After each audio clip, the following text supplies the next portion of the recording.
I'm Cathy. I'm Lola. And I'm Rachel. Welcome to Lunabird Book Club. She's back!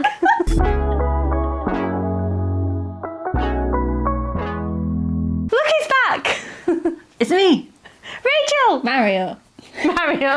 It's not Mario. You're in red, you're Mario. Yeah. Are there any blue Mario characters? You're green, Luigi. Alright. It's Mario and Luigi. So we thought this vlog could just be a little catch up with Rachel. Find out what you've been reading, what have we been missing out on in your life. because I haven't been doing my wrap-ups. I have brought all the books that I have read in August, September and October. The first book that I read in, I think it was August, is a book from the library. It's called People Collide, a novel by Isle McElroy. And this was a book about how there's a married couple and they've moved to Bulgaria. Ooh. Maybe Hungary. I think Bulgaria. Okay. Because the wife has got a job teaching there for a year.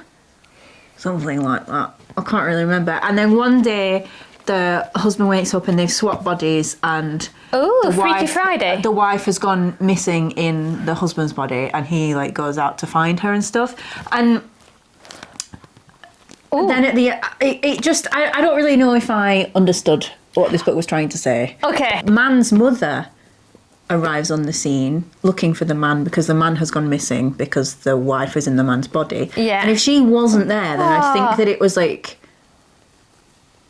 some exploration of trans identity because the woman's mother also comes because the man is in the woman's body and is like freaking out that the man has gone. It was just very complicated and I thought that it was like commentary on that, but then the man's mother actually arrived. So anyway, it just confused me. And then there was this bit where there was this Bulgarian couple that had been together for ages but weren't married and didn't have children. And then there's this sentence that said, Desi accepted this arrangement like a plant that had settled for shade.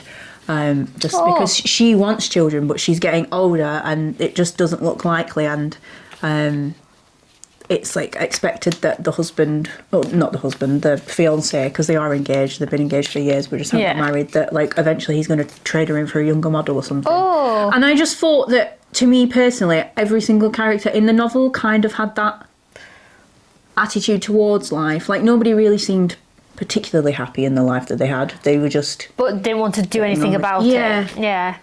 So that was the first book I read, and now I can finally take this back to the library. Oh, nice. I also read, I've actually read quite a lot. I'm pretty happy with the amount that I've read. I read Faye Weldon, The Heart of the Country. This is about a woman whose husband leaves her, and then it's in, I don't know, 1978. No, the 80s.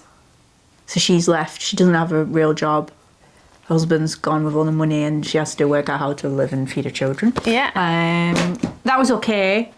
I would read another of her books to see if I do like it or not, but I wouldn't read that one again. Okay. That one reminds me of a book that I once read. I can't remember what it was about, but it was about the same thing. A woman's husband leaves her, and so she moves to the country, and there's this brilliant bit in it where like her husband's left, he's got another partner, and the partner's pregnant. Mm-hmm. So he's about to have a baby, and she's got adult children, this woman, and she's like, oh, okay, fine, we're breaking up. Enjoy living with our adult children who are a bit like spoilt brats.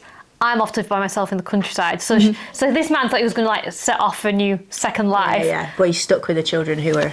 Yeah, she leaves him with the bratty children, and she gets this like derelict cottage in the countryside and makes a whole bunch of new friends and kind of like rebuilt her life, and that was quite pleasing to read. That does sound quite pleasing. This one was not really like that. No, was like it more serious? Battling with like welfare and things like that, and then also, it was the narrator was a woman in the story who, because there's a death at the end. Ooh. And then the narrator is then writing this story secretly in a psychiatric institute. Oh gosh! Because she's crazy. Okay.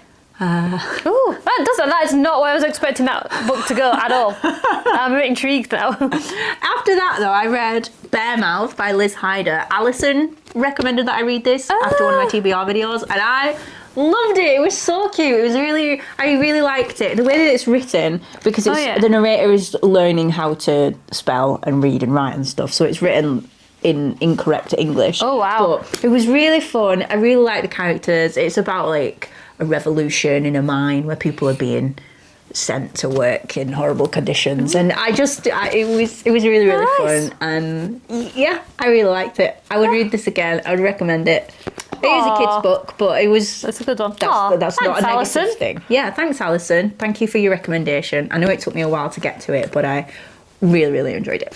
I read another Fables. Oh, you did. You haven't read That this one yet. cover does not look like the normal Fable style. It doesn't, does it? This was about the war, and I enjoyed it.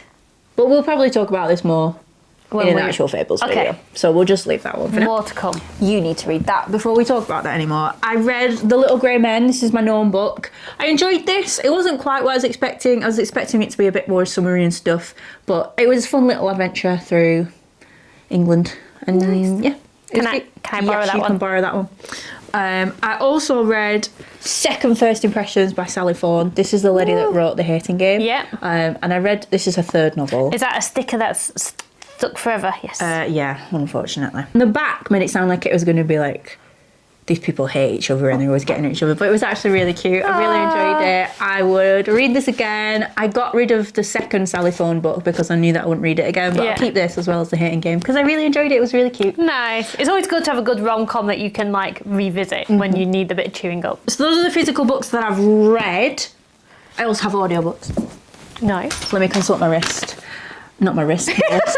I'll look at my wrist. That's where I've written my notes. I don't have to check the time when I'm not wearing a watch.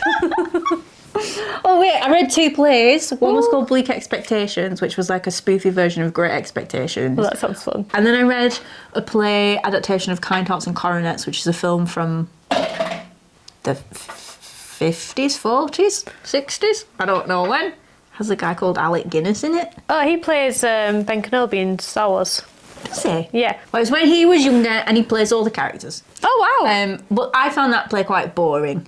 Okay. It was just a lot of the main character talking about things that he had done, as opposed to us actually watching. Like those watching things stuff happen. unfold. Yeah. And then audiobooks. So I finished listening to The Great Hunt. I listened to all of The Dragon Reborn.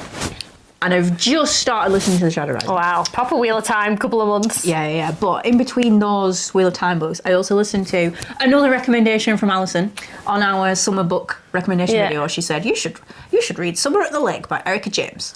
To which I was like, yeah, all right.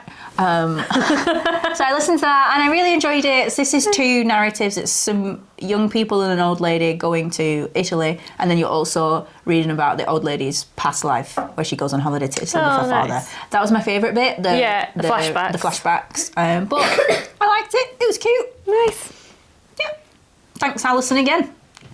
What else should I read, Alison? You should Keep them coming. You should be my reading guru because I've liked all the books that I've read because of you. You know what I mean? Well, I listened to a book called The List by Yomi Adegoke, which is about there's this couple in London and they are due to get married in a month, and they're both like working in media kind of, and then the day after their joint stag and hen party,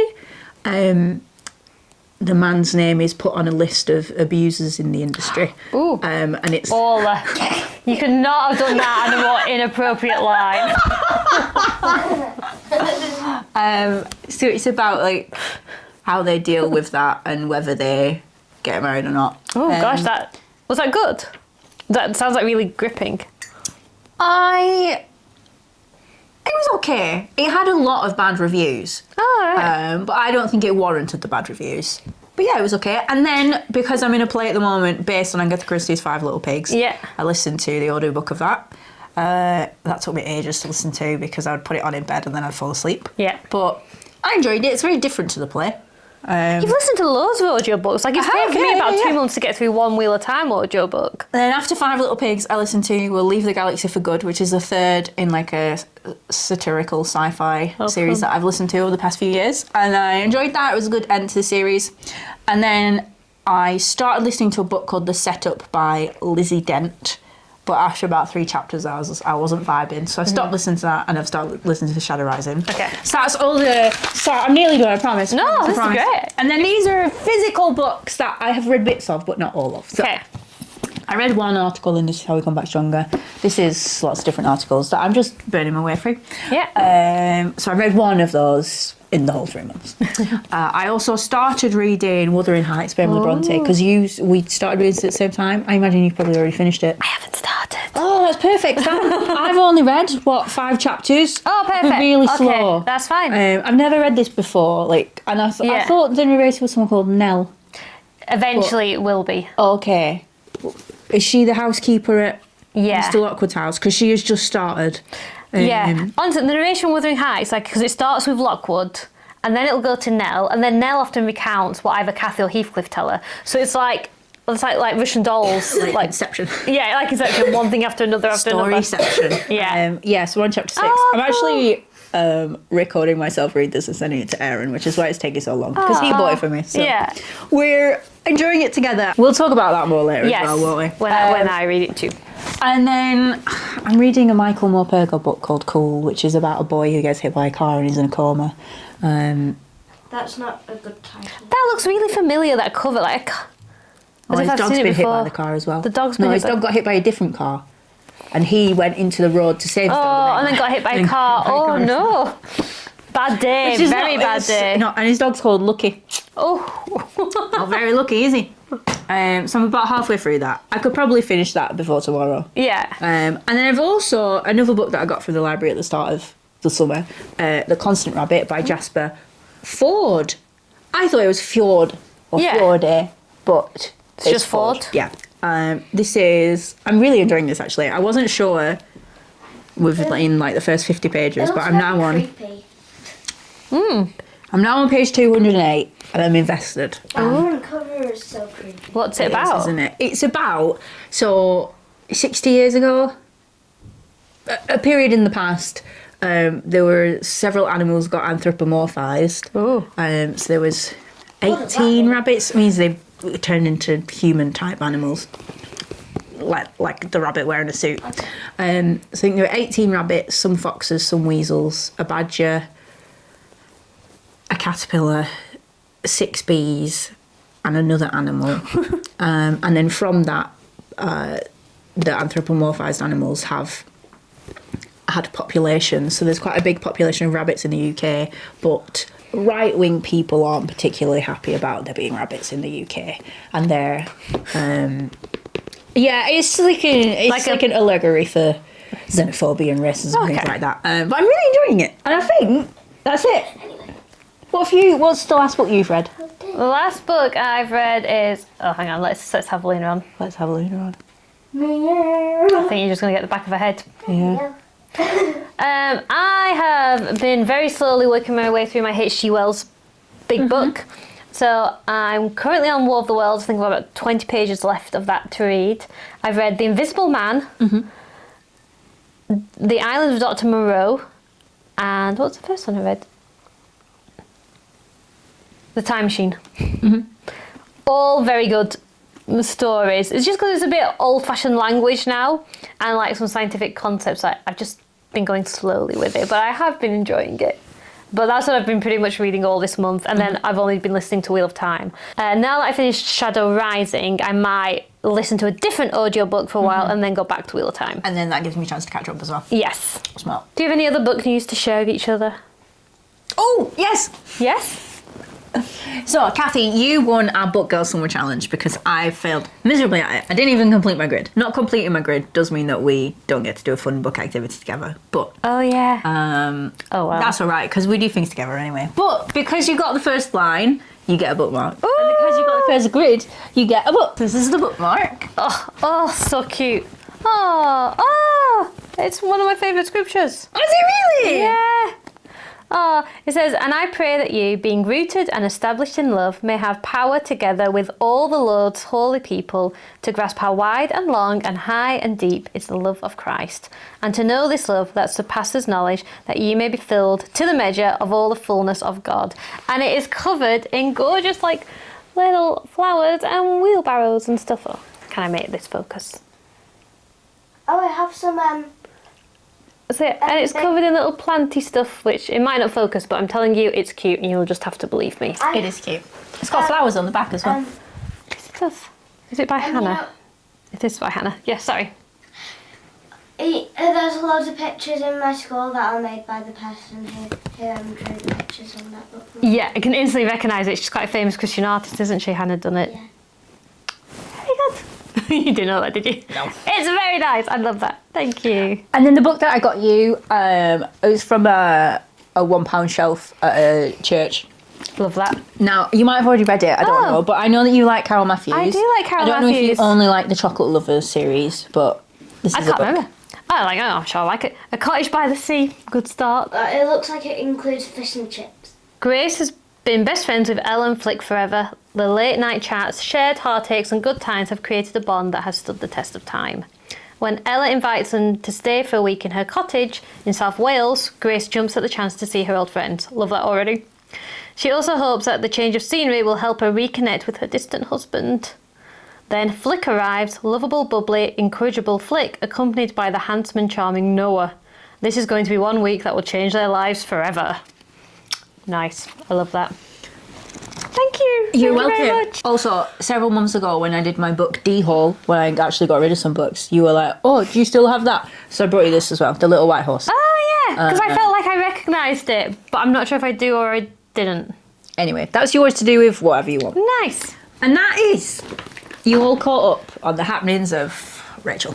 And that's left me with 3 books now. So I did pretty well on that video. Yeah. I mean, I want the gnome one back, but... Okay. Yeah, okay, that's fair. But you are more than welcome to read it. How do we end them? I can't remember. We say, thank you for watching. Thank you for watching. See you. See you. Bye. Bye.